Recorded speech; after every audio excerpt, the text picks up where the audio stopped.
Magandang hapon ka, Gunting. Magbibigay po ako ng isang idea sa pag-asa ng talim na May.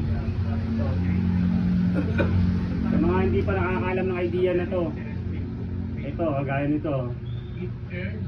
Minsan, maingay. Kaya po maingay ang idea na ibibigay natin. Kasi, ito po yung plastic na pag nag-aasa kayo, kagaya yan, pag binaklas namin yung ganito. Ito po yung nakalagay dito sa ilalim.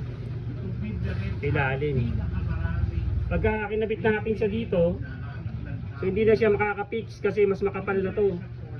Pag nag-aasa tayo, mas makapal na to. Gagawin natin, babawasan natin to ng liliyain natin ng konti.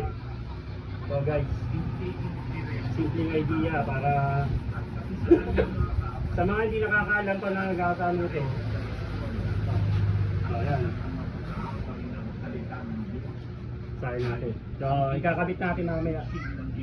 Pakita natin. Okay, magandang hapon po.